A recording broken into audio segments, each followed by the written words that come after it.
Just saw mother walk into a classroom with a handheld radiation meter and proceed to tell the teacher that little Billy needs to sit in the back corner of the classroom because of the toxic school Wi-Fi radiation. What other batshit things have you heard of that these helicopter moms do?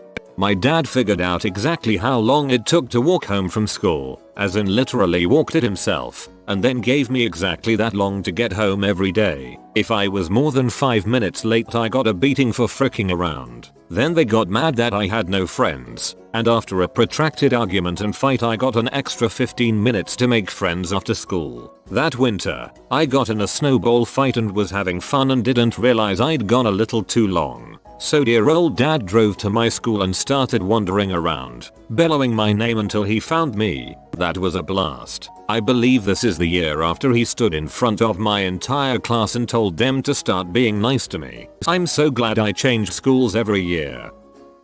I went to a school where helicopter moms were completely normal. So many stories, but here's a more extreme one. When I was 7, I met my friend Sarah. Despite meeting my parents multiple times, Sarah's mother showed up the day before Sarah was supposed to come over to interview and inspect my parents and their home, to make sure it was safe for Sarah to come over, and gave my parents instructions on how to make our house safe for Sarah. She'd also just randomly show up for some play dates and stay the entire time, watching us play in my house. Her mother came to school one day and pulled me out of class to tell me to stop giving Sarah money for the milk vending machine because the hormones in milk will kill her. And do you want to do that to Sarah? We had school from 8:30 to 3:30, and then after school stuff until 5:30, and Sarah would only have lunch and one snack, usually fruit. They also managed her meals by making them up and laying them out in the fridge. Breakfast, lunch, snack, dinner.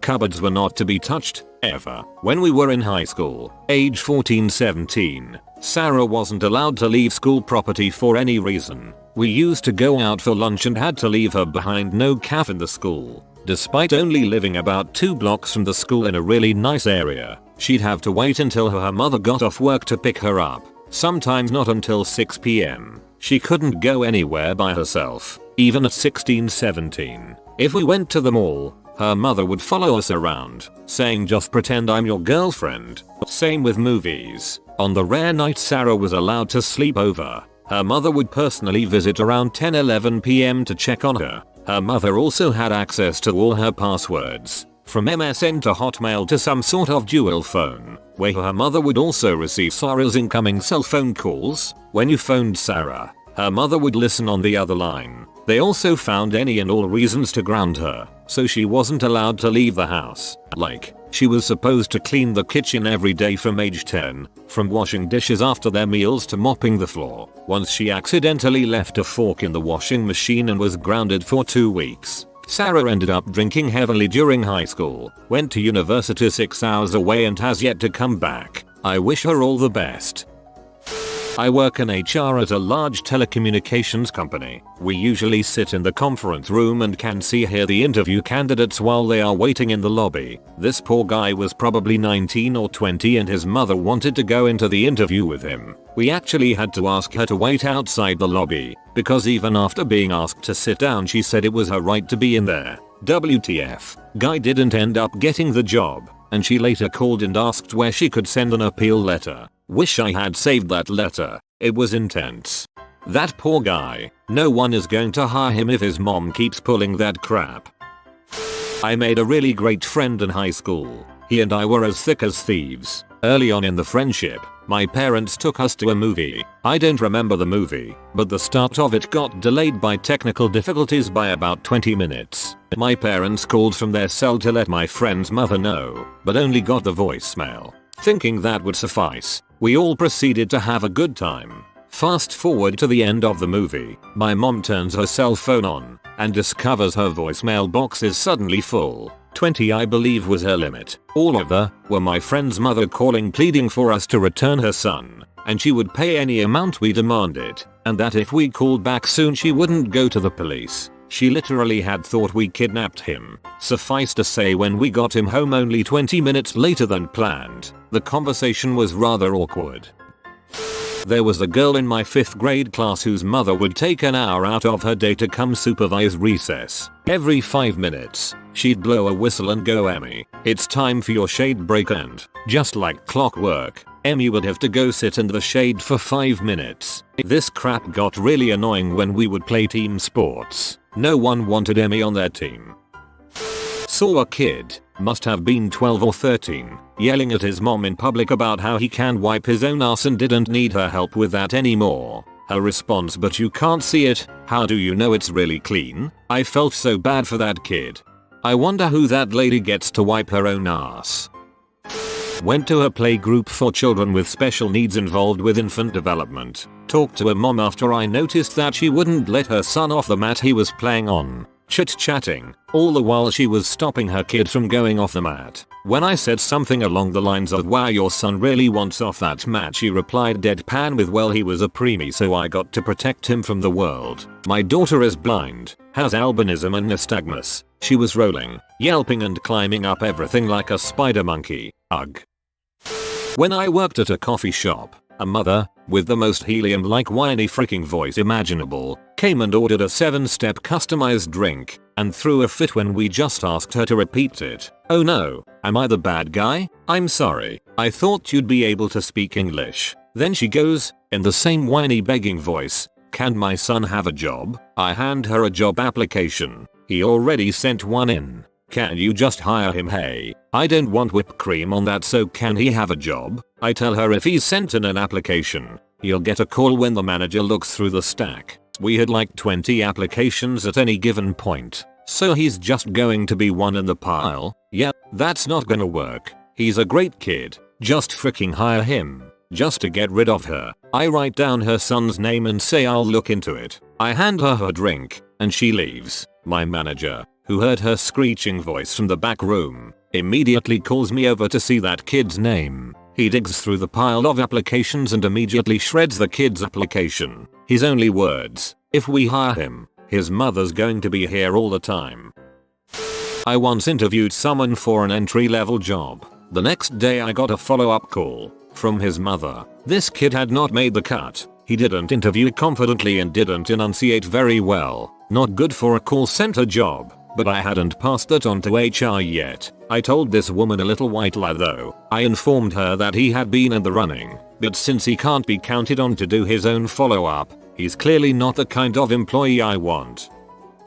Had a helicopter mom who became one of the middle school's lunch monitors in order to help her kid make more friends. She would carry around candy and would only give it out to people that were friends of her child, literally denying others if she didn't know them. Ah yes, bribery to make friends. That's surely a good way to show your kids. You haven't seen anything until you've seen helicopter hockey parents. They don't only hover over their kids, they encourage horrible sportsmanship. A few years ago when my goalie brother was playing squirt AA, so about age 9 to 10, the opposing team equipped themselves with the age-old strategy of run the goalie. The coaches were in on this. The parents cheered bloodthirstily whenever these little jackasses rammed into my brother, and they kept us up more than they attempted to score. My brother had had enough. Poor kid snapped and walloped the next boy who skidded into his crease, the net area, which was totally justifiable by that point. This redneck looking woman and her husband immediately got up, started screeching about their poor precious Joey and get that goalie out of there. Ref eventually their whole cheering system was on their feet and yelling out obscene crap about taking my brother out. To 10-year-olds, they all got escorted out by security. You cannot make this crap up. In high school I had a friend with a super helicopter mom. He couldn't go anywhere without his mom, so she would just sit in her van outside of his friends' houses. Seriously, eventually he started rebelling and drinking. He got drunk, went in the back of a pickup truck being driven by a drunk driver, and the truck crashed. He's dead, and I honestly feel that if his mom wasn't so overprotective he wouldn't have done stupid crap that ended up killing him. We decided to teach the Hunger Games in English last year. I had a few parents raise concerns because they had heard a few rumors, but it was nothing a quick conference and a little reassuring couldn't fix, until Mrs. Bickerstaff happened. Now, Mrs. Bickerstaff had an inflated sense of self-importance to begin with, a housewife who, with complete seriousness, Signs her emails Mrs. Nalanda Charlene Bickerstaff, ESQ. Type of self-important. She not only pitched the bitchiest of B-fits about not allowing her son to read it, we offered an alternative to kids whose parents put their foot down and said no, but embarked on a 6-month campaign to get the school shut down unless we pull the book from curriculum for everyone. She disenrolled her son, threatened to sue us for the cost of sending him to an expensive private school, and called every parent in the school to try to get them to do the same. When she didn't have any success with that, she went to the local news and told them what was going on. What resulted was a flattering news story that reported our high test scores and innovative approach to learning. We're a charter school. I should mention that she didn't read the book. Alrighty, I have a few. I worked at Whole Foods, and that is ground zero for lunatic parents. There was the nutritionist and her mom that didn't want anything scanned because of the radiation. One lady was going on and on about how her son was corn-free, egg-free, dairy-free, and soy-free because that's what her chiropractor told her to do. I wanted to apologize to that kid so bad. When I worked at a cooking store, like Williams-Sonoma, I had a lady come in with her teenage kids trying to find glass baking dishes because metal is bad for you. I suggested silicone, and she said that was worse, so I suggested parchment paper, but she already used that. I had a hard time holding back the massive smile when I told her that parchment has silicone in it. Every time she would go off on something, her kids would just roll their eyes. It's so frustrating because it makes the parents with children who actually are allergic to metal look like total loons. Work at a college. One mother rewrote a course syllabus so it would better suit her daughter's learning needs and sent it to the faculty member. Didn't see it personally, but a few years ago there was an article in my local newspaper about a mother cleaning the vegetables she was cooking for her family in bleach. Didn't realize she was doing anything wrong until one of her children nearly died. What I don't get here is that mom was perfectly happy with other children getting killed by the supposedly lethal radiation. Surely if she was so confident it was toxic she would have nobly saved the whole class by getting them out of there. But I guess she believes Wi-Fi is toxic, so logic should not be expected. Overprotective parents are usually incredibly selfish. I was not allowed to walk to school by myself even though it was literally 1 block away from my house because my mom said I would get assaulted. I was in junior high. I was never allowed to be unattended and was not allowed to go to friends' houses because my parents did not trust other parents. This extended all the way through high school until I started acting out and they sent me to a lockdown mental health treatment facility. My childhood was painfully lonely, to say the least. I don't know about you guys, but I absolutely love my mom for not being bat crap insane. I was volunteering for this thing 2 years ago where we help freshmen haul their crap, mostly tampons and televisions, into the dorms. One mom came at the end of the day and flipped her crap because her daughter's roommates already divided up the space. She was the last to get there, and, oh yes, because her daughter didn't get the dorm with a swimming pool. Yes. Her daughter had to change dorms because it was too dang hard to walk to the 2 buildings in a 50-foot radius to use the swimming pool. Her daughter was really chill, though. Let's hope she stays that way. You have been visited by the Frosty Dogger. A cool summer will come to you only if you comment stay cool, Frosty Dogger. If you are new to the channel, you can subscribe. I publish new videos every day. Until then, check another video, or don't. Either way, have a great day you magnificent people.